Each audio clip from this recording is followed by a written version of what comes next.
Welcome to another episode of Dungeon Hammer, brought to you by One Mind Syndicate. I am your host, Gershwin, and I'm here with my co-hosts, Docile Creature, and The Sound Alchemist. And today we're going to be talking about holidays and how to incorporate holidays into your Dungeons & Dragons campaign.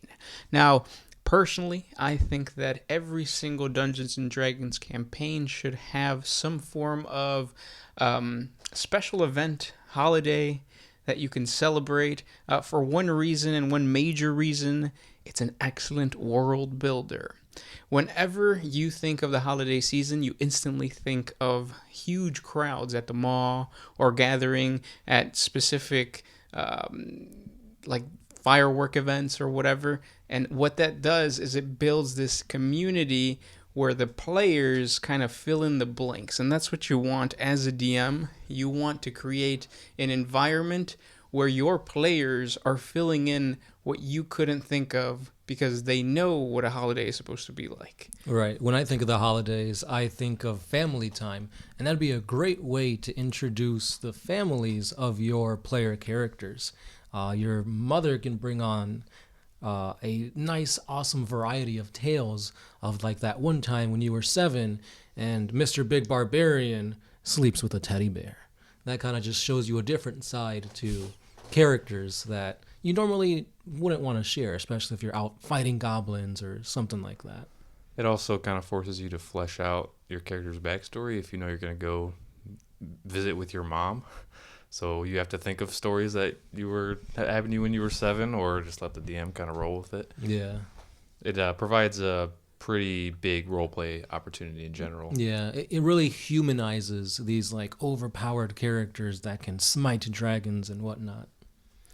Yeah, and depending on your type or the party that you have, whether role-playing is something that they really like or something that they rarely ever do, it's an opportunity for you guys, or for the DM, to give that flavor of the game to your party and just see what happens. Especially if you had a lot of combat-heavy sessions or stressful, high-stakes situations, having a holiday can kind of relieve the stress, the in-game stress. And that's something that I am way too, I'm known for doing this. I tend to somehow always forget about everything else and just focus primarily and heavily on combat. And that's not what D&D should be all about. Combat should only last 5 turns? It should just be there to break up the story pretty much, right? Well, it depends on what the goal of the combat is. 5 turns is a long combat depending on how many players you have. Cause that could take a while. But I think combat exploration and roleplay are like the 3 pillars, and I think you should probably. It's not to say that dungeon or combat is the least effective one. Not just to break up the story. It should be equally a part of the story. But that's a little off topic. Yeah, and going back to just why you would want to use a holiday, maybe you did spend an entire couple weeks planning this epic battle, and the party is done with it. They got the loot that they wanted. Now throw in a special holiday that the town is throwing for the successful party, and you as a DM can kind of relax and just understand that these guys are just going to be exploring the holiday, more specifically the village or whatever setting they are at, and what the customs of that place are. Definitely. So it's a way. It's kind of like a break for you to a certain extent, unless you want to go really in depth and try to flesh out the holiday. But it all depends. Which I think it would behoove you to do that. Behoove? I think if you go into a holiday with a mindset of it's just another day to get drunk or whatever, I think that's kind of missing the point of how you can get very creative with these holidays. Right. And I think that's kind of just wasted if you just, hey, this is a day where we all get drunk. Yeah, so like you were saying earlier, where you just beat the boss of this section of whatever you're into, and it's oh, now it's time to go to the beach for 4th of July. Yeah. So there are two different ways you can go about doing that. You can just use it as a break type of session. Or you can, I guess, going on to the next topic, really plan it out and create maybe a one shot of just a mystery that's gonna happen during the holiday, or something tied to the holiday, that you can break up into like a one shot separate from your regular campaign. We'll get to the how, but it is like a really good opportunity for you to create one shots. If you do want to sit down and actually plan out a good holiday session. And I think if you're going to do that, it's easy to just kind of reskin a holiday that we have, and that might work out depending, especially if there's a holiday happening in real life around that time. It's kind of cool to do. But having a whole completely new holiday that these players aren't used to can kind of add a pretty interesting light to this one shot or whatever. Now, mentioning a holiday that they're not used to, would it be because of the area they're in, like different traditions and stuff like that? Or would it be like not being used to the holiday in the form of the actual person sitting down playing their character? I mean, it could be either one and both. I think it's important that if you're playing D&D in a medieval-ish time, that every continent or every area of the world celebrates the same holiday in the same way at the same time of the year, because that's not really that realistic. We do nowadays because there's mass communication, everybody's connected to everybody else, but back then or in that sort of time period, that's not the case. Right. Yeah. Well, and that does, we can get into it and actually start explaining how we've seen holidays get created. Most of the time, and I think the easiest way to create a holiday is to connect it to some type of religious event. And the best way to do that is either a specific god or just multiple gods that you guys are praying to, and connecting it to one of the biggest holidays that we're all used to, which is Christmas. And then just really focus on like the religious aspects of a specific deity that you have created or that you're taking from the books, and then just celebrate whatever he represents, and then just showcase that throughout the entire session. Of just like, this was, the god of justice, so everything is, morally right, and people are just like friendly, and you'll only encounter individuals who are in the spirit of whatever holiday you're celebrating. Right. And like ways to kind of show that in forms of like shopping would be, if you do have a god of justice and this day is all about justice, maybe instead of buying things with like gold and stuff, you can trade things as long as they weigh the same on a scale. Yeah. So it's like, oh, I want to buy this awesome suit of armor, but I don't have 40,000 gold, but the suit of armor weighs 40 pounds. Let me just get a big rock. 40 pounds of rock is now equal to this awesome suit of armor. Yeah. And you're essentially showcasing this, because justice is like, the way I see it at least, it's like the scales. You want to have them balance out, and 40 pounds is equal to 40 pounds. So there you go. Yep. Sounds like a merchant's nightmare, though. On that one day, it is. Yeah. Everybody goes out of business. Everybody closes up shop for that day. Yeah. Yeah, and having religion tied to the holiday is an easy way to kick off your brainstorming ideas. The other way, of course, is not making it so much a religious holiday, but maybe a historical holiday. So, for example, we have the 4th of July, so we celebrate the independence of our nation. Perhaps in your situation, you are celebrating the same thing, the unification of maybe a group of people into some type of nation, or even an epic battle, like a specific victory that was done by the particular king that's in power at this point. So by doing that, it gives you the opportunity to, number one, talk about the history of the particular area that you're in, but also bring in political ideologies into your game. So then you have a group of people who obviously are for the holiday. They celebrate the victory, or they celebrate the formation of the organization, but then you also have the guys probably not so happy, and they're the ones that will add that mystery and that conflict within the session, and you can just play around with that. Something that you said earlier that I really liked is if your players do something awesome and they make a holiday out of it. Yeah. That would be a really, really cool way to make your players really care about the holiday, and maybe if your characters are high enough level, they've done really cool stuff. They kind of say, "Oh, remember that town we saved from the goblins or whatever? They made a holiday after us this time. Maybe we should go back there, see what it's all about, grace them with our presence. Maybe we'll get some free stuff." Yeah. It's a really cool way to invest your players to want to participate in the holiday, whatever it may be. Definitely, yeah. As a DM, I think you're always supposed to be thinking of how can I have my players have fun at the table, and the number one way is to make them feel important. When I ran my 40K inspired D&D campaign, I had the party but they defended a city.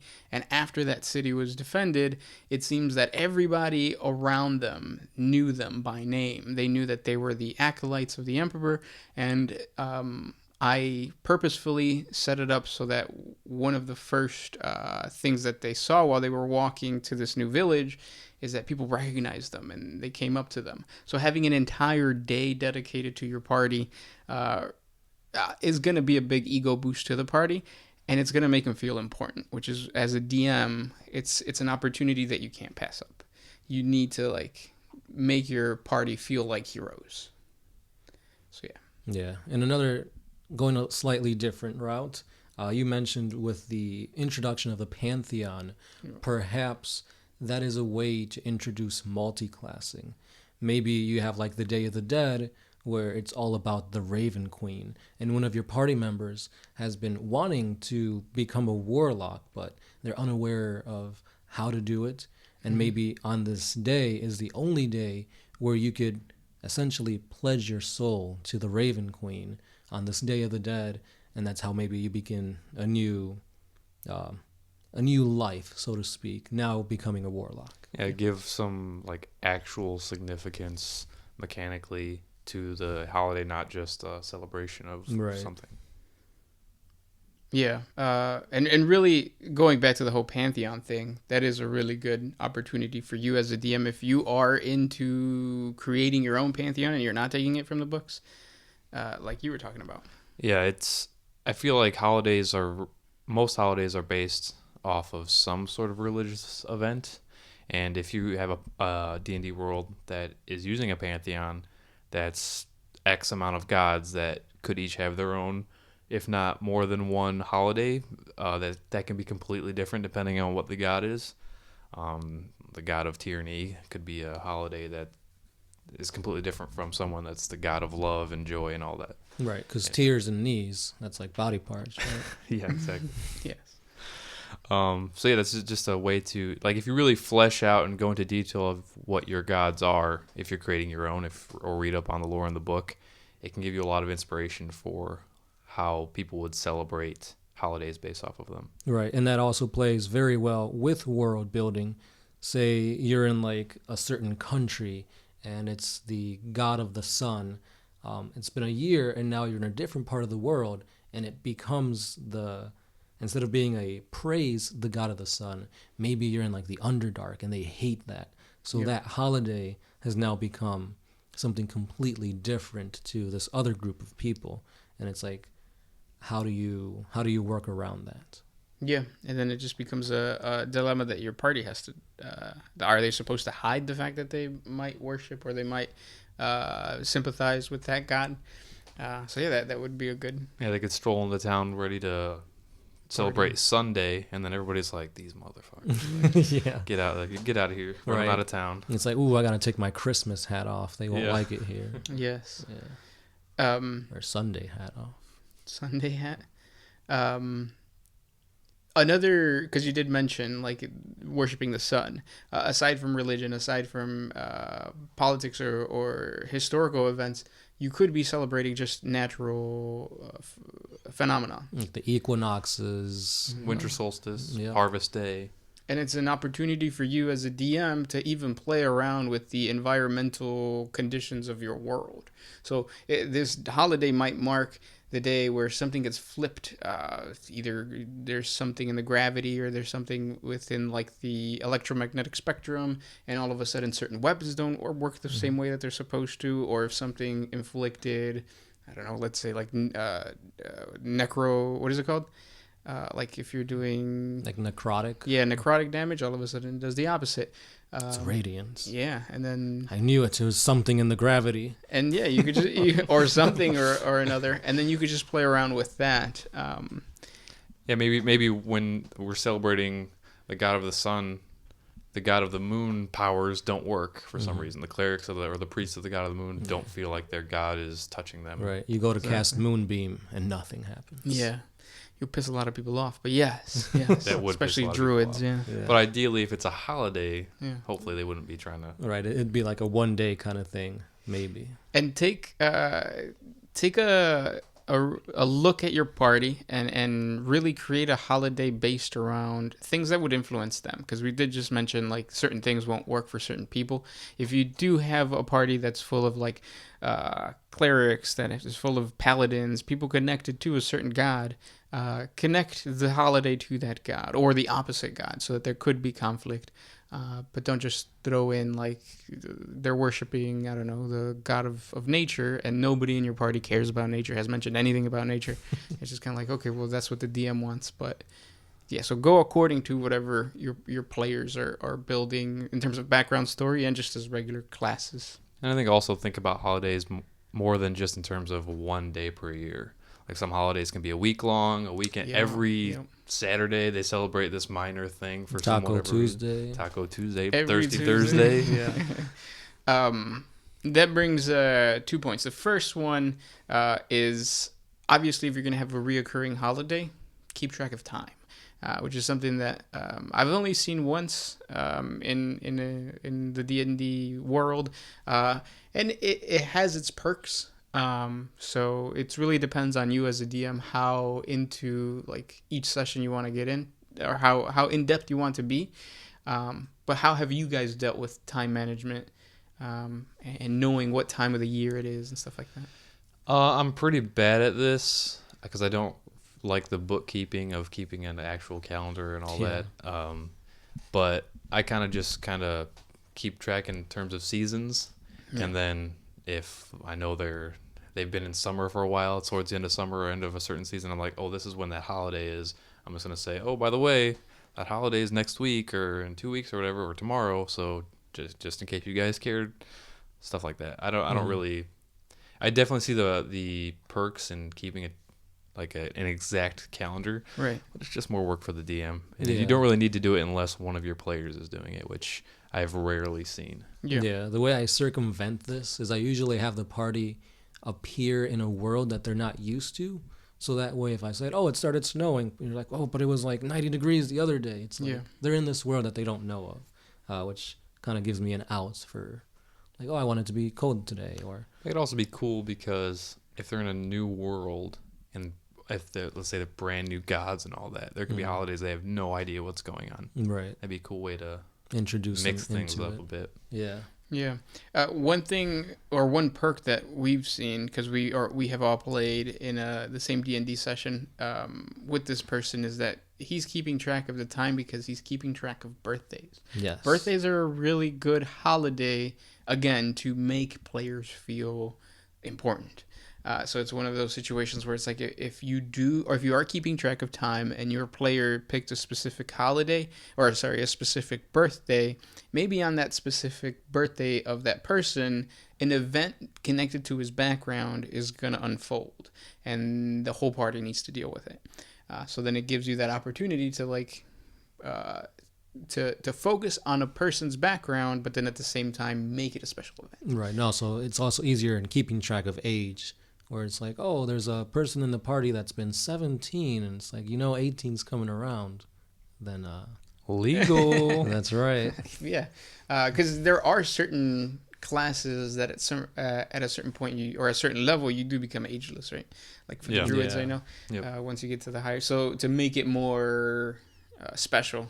Or and the keep way track of the time. way I've seen that kind of implement in a gameplay type is maybe at adulthood, certain races get like a feat. Oh yeah, that'd be badass. Like maybe once let's say you're a turtle, and once you hit like age 100, maybe your carapace is now like super sturdy, and you get like +1 to your AC. Yeah, you're hard, super hard, not just in the morning. Yeah, So all the time. hard. Yeah. Another thing is think about the different races in terms of birthdays.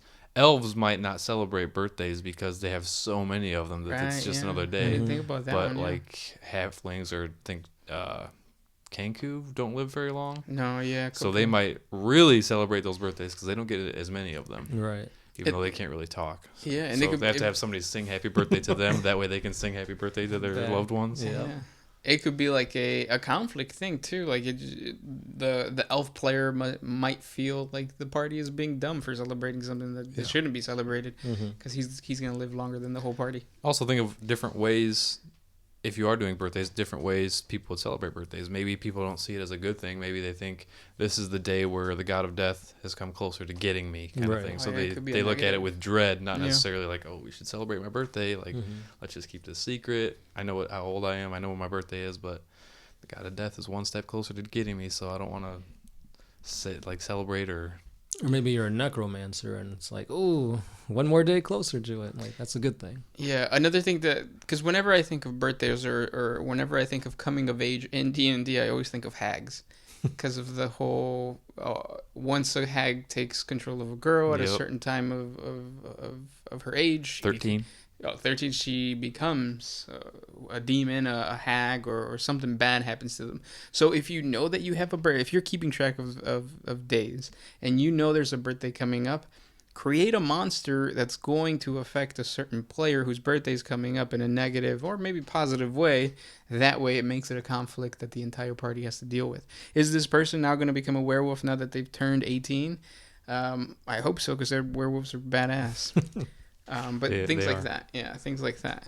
So really, like, again, connecting it to race, like maybe tieflings at a certain age become closer to a certain devil or demon. Right. Maybe the veil is kind of thinner on a certain day or whatever, and they act more like a demon than. Or maybe you don't have that many tiefling features, but once you become an adult, then your horns grow, or you get a tail. Yeah. Sprout some wings. Yeah, it's one of it's an event that happens that marks your adulthood. In 40K, there is I think it's called I think they're the Flesh Terrors. So they are the scions of the Blood Angels. So they have a flaw that they have the red thirst, and at a certain time during the indoctrination process, they are visited by what they think is a form of demons sanguineous, which is their Primarch. But in reality, it's just a bloodthirster of Khorne who's tempting them. And if they side with that bloodthirster, then they're damned forever, and then they have the red thirst for the rest of their lives. So incorporate something like that into a specific player, or maybe even the whole party, and have the entire party go through a cycle of like, okay, on this special holiday, this demon comes into reality, and he's tempting you guys with a certain contract, tying back to, what is it, 2 weeks ago or last week's session of incorporating demons into your 40K or your D&D campaign. Then all of a sudden, bam, like now you have a whole dilemma connected to this special holiday that you thought was supposed to be good, but now there's a demon that's asking you to join. It kind of ties into anti-holidays. Yep. Which is something like the Purge or something like that. A really cool way to flip holidays on their head to get something a little more gruesome. Maybe if there's been too much levity lately and you want to make things a little more dark. Yeah, you go into a town and you notice that everybody's like locking their windows, barring the doors, and you're just like, what's going on? Hiding their husbands. Hiding their wives, hiding their kids. Because they're raping everybody. And then out from the corner of the back alley, you see a greased up guy. JJ Fish. He's a guy in our area. I'm scared now.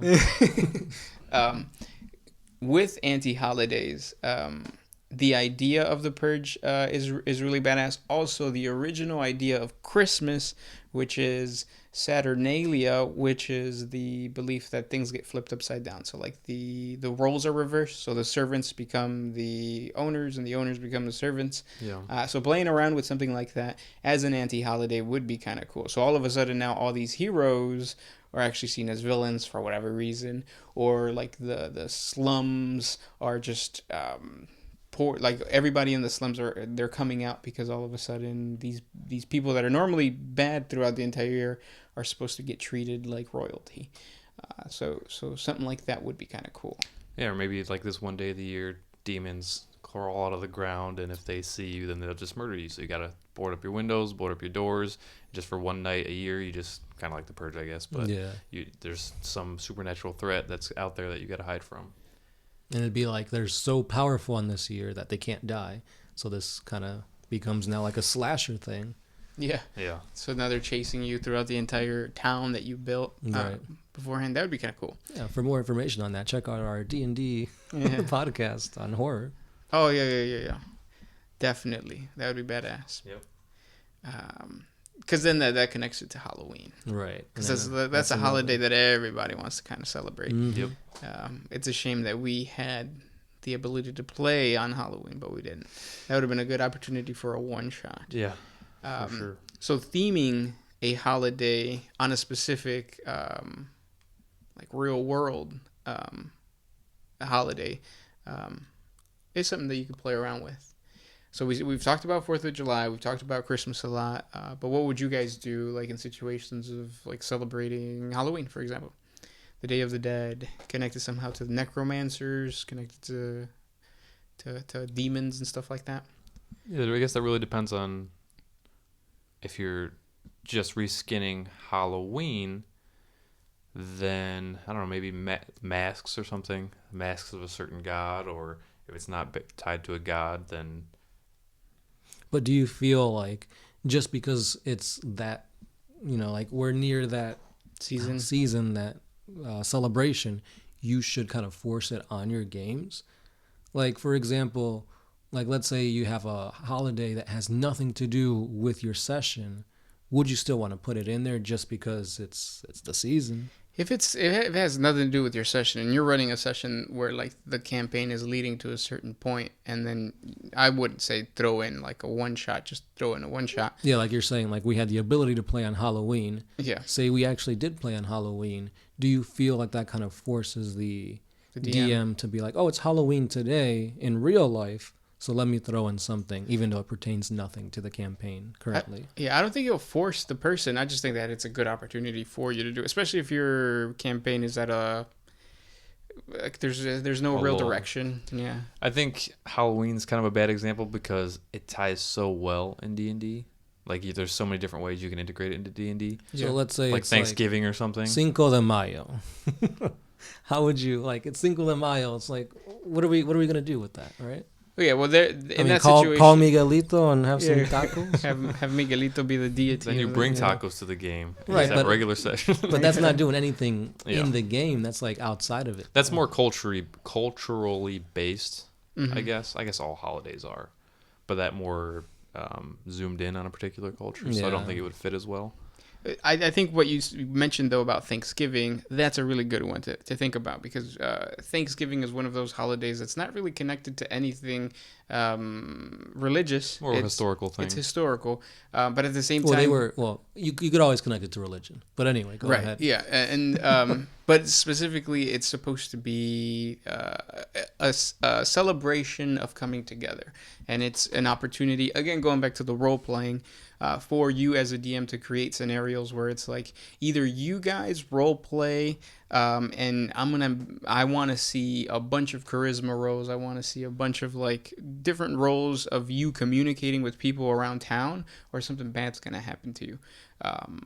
So taking specific statistics or specific things that a player is good at, and then connecting it to that specific holiday.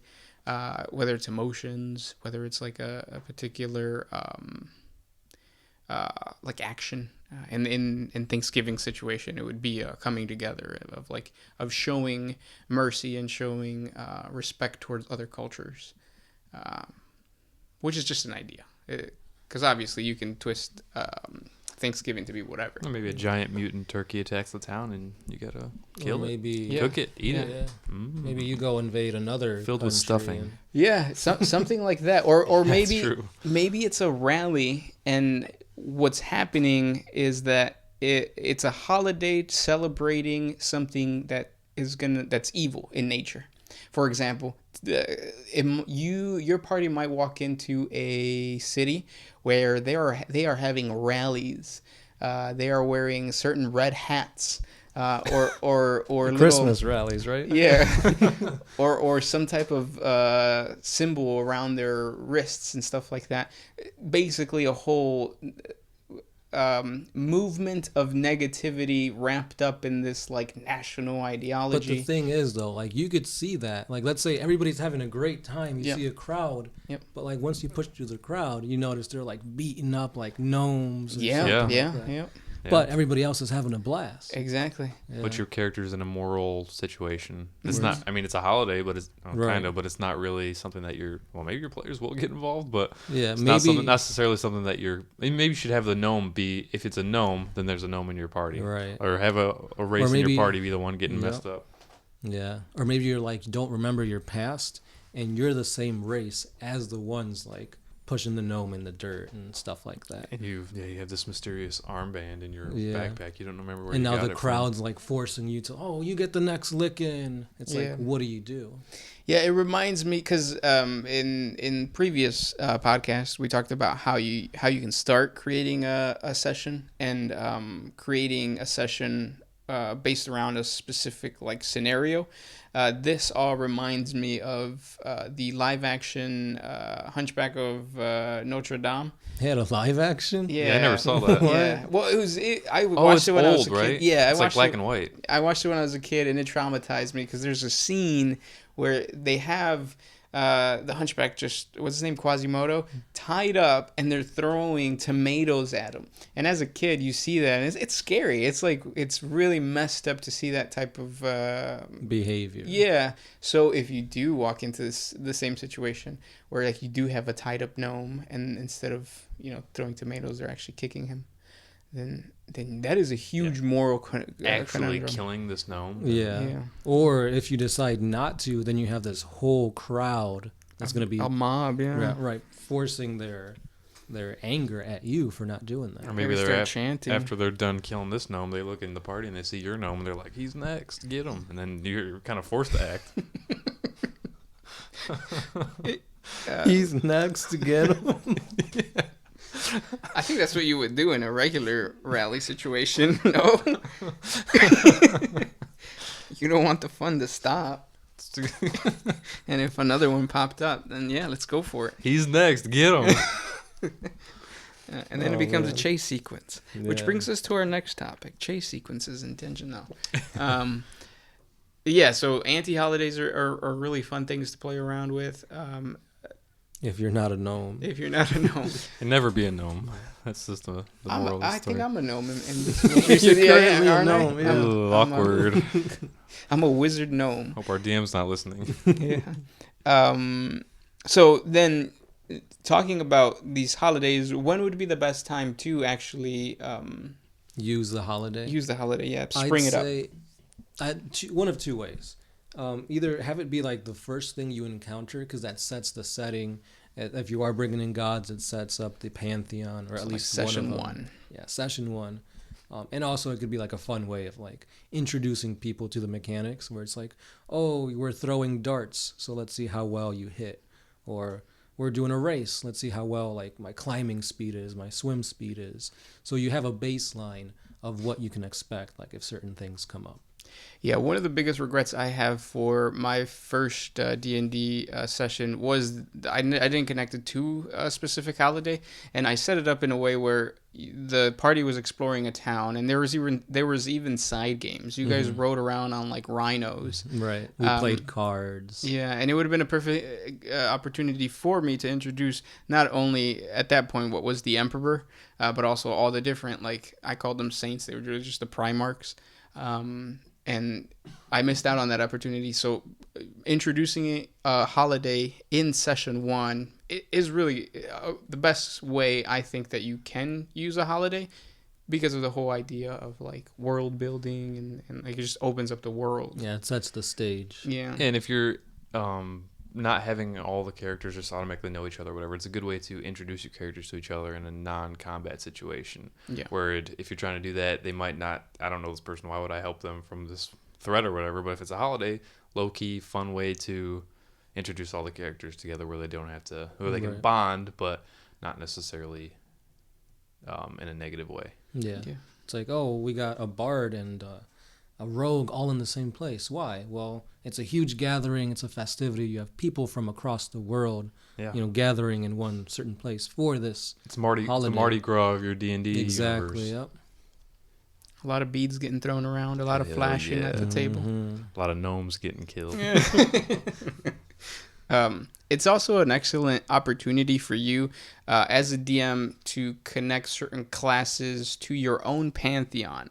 If like the way that I was thinking about this is before Islam took over Mecca. Mecca was a location where there were many different gods being worshipped at this one location, and then later on Islam happened. But it would be an excellent example of like introducing a world where there's a bunch of different gods being worshipped on this specific holiday, except yours. And you can point out a specific player that you know wants to connect themselves to a specific god, so maybe a paladin or something like that. So now it's the opportunity for that player to step up and say, hey, the statue of your god isn't here. What gives? Yeah, explain. Like people are asking, or this is your opportunity to bring up your god. Do you want to do it? And then as a player, don't be a bitch. Like go out there and showcase the god that you might have created. And if your DM is like, if he wants to take the risk of just giving you free reign of creating this, then yeah, go for it. It'd be really great to be like, oh, my god is the god of the necro world. He could bring back the dead. And everybody's like, psh, yeah, right. And then you go to like the tomb of like a saint and you bring him back. That's like a real F you. Or like pick up that gnome that just got trampled and be like, rise, gnome. Get him again. I was about to say, this is his chance for revenge. Yeah, that's what I thought too. But yeah, no, let's get him again. He's a gnome. We don't like their kind around here. Yeah. Then you spend the whole session just continually reviving him. Bloop, bloop, bloop. That's right. Gnome killing. But yeah, so those are good situations to introduce the one shots and the holidays. As far as 40K is concerned, we're talking about Sanguinala. Sanguinala, yeah. That'd be a great actual holiday that's actually practiced in the lore of 40K that you could introduce into a 40K themed game. You could have, if it is based in the world of 40K, have them maybe make a pilgrimage to get to Terra to be the final act of your campaign. We made it through like Space Hulks, Chaos Demons, and we finally arrived on Terra to show our thanks and our blessings to the Emperor on the day of Sanguinala. Yeah, or the Emperor's Ascension, the Feast of the Emperor's Ascension. That also, because the whole point of Sanguinala is Sanguinius, the Primarch. Yes. So as a DM, if you're going to introduce a holiday and there's a specific deity or there's a specific king that's being celebrated, make them some type of endgame person. Whether he's a villain, whether he is somebody that like eventually the party's going to seek help from, like will make that person important to the rest of the campaign. Mm-hmm. And the rest of the world. Yeah. Yeah, it's like, we're celebrating Christmas. We need to seek out Santa, and we know this is the one day of the year when he actually leaves his fortress of the North Pole and descends upon the world. That would be a fun holiday game to play. Yeah, it would. That's the important thing for holidays is make it fun for the players. Mm-hmm. Like make sure what they're doing is actually entertaining, not just like drinking, like I said earlier. Yeah. Like make like interesting things that they can do on that day, depending on what holiday it is. Yeah, that's an excellent opportunity to do little side Like side quests. Side quests are like, but specifically, because what I was thinking is having cool carnival games. Because if this is a holiday, then you're gonna have certain games. I had planned for you guys in the session that we never did. I had planned for you guys to enter into like a carnival setting, and there was gonna be a guy asking you guys to capture lightning in a bottle. And basically it was going to be a chase sequence of you guys trying to capture lightning in a bottle, and if you miss, you die. Wow. Yeah. Stakes are high. Like your campaign wasn't already hard enough. Yeah. But having cool little, like, I would say like 10-minute side games. You're right. And really just exploring ideas, making it fantastical. It's an opportunity. Definitely. Like, let's say the day you play D&D is the only day you can actually hang out with these friends, and it's like, man, I really wish I could play tic-tac-toe with them. There's your opportunity. I can't tell you how many times I've been dying to play tic-tac-toe with my friends. I was gonna say like Connect 4 Battleship, but yeah, tic-tac-toe came into my mind. Yeah, but like taking different mechanics from different maybe board games and incorporating them into D&D, and like adding some type of twist that interacts with the statistics of D&D is a perfect opportunity for you. That'd be a great icebreaker too. Yeah, to have everybody like communicate and maybe develop rivalries or friendships because of these little side games. You could also just do like, because we have had DM do like the stereotypical like eating contests and like darts, Whack-a-gnome. Yeah, things like that. So yeah, you could also do that and just keep it very, very basic. More of a carnival. Yeah. Traditional ice skating. Or like you could have like a bad guy intermingle with like the carnies and be like, oh, meet your favorite god. And it's like you go into this room and he kills you. And it's like, oh. Yeah. Now he has your body. He's just going to keep on doing this. And now you're dead. Yeah. Something that right now I thought about that is, I guess, another how to incorporate a holiday. Maybe this holiday is for a specific town. Like it's not something that's practiced throughout the nation, but just that city. And it might be like a scavenger hunt. And it gives you as a DM the opportunity to just create the city and take the party to specific landmarks that later on in the campaign might become important, and right now you're just slowly being introduced to them. And it's like, oh, there's something really badass about that statue that I want to explore, and then you tell your player, well, hold on, the party's leaving, like, you need to stick with the procession because of the holiday, come back to that later. And then you just plant a seed in your players' minds, and later on they're like, hey, can we go back and explore that one place that we went to?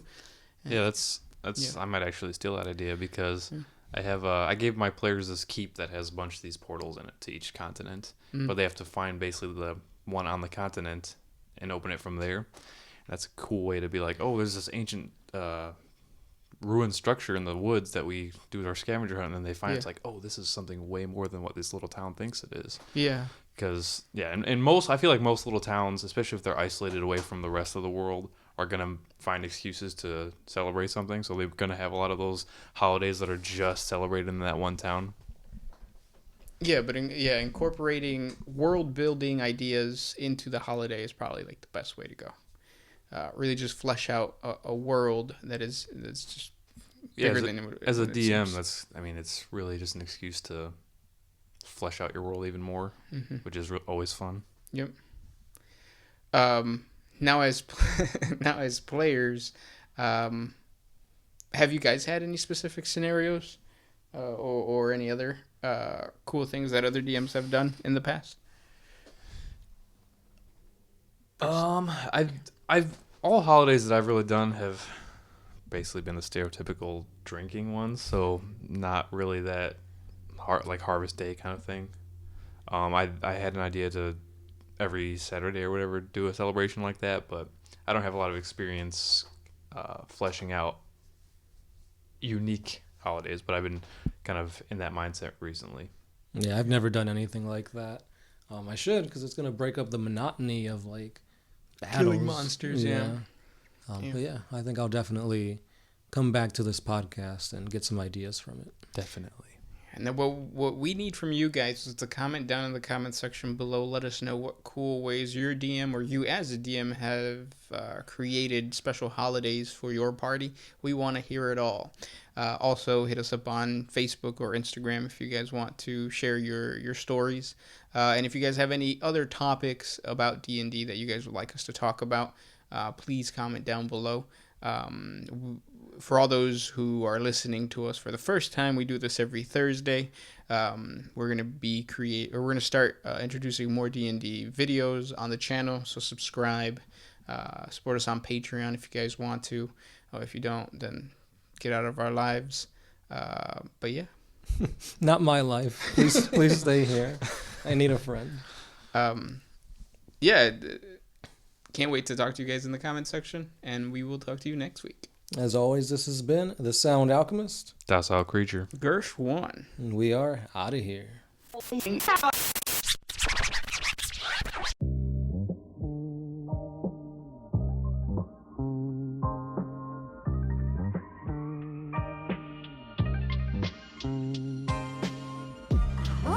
used to put my freedom first.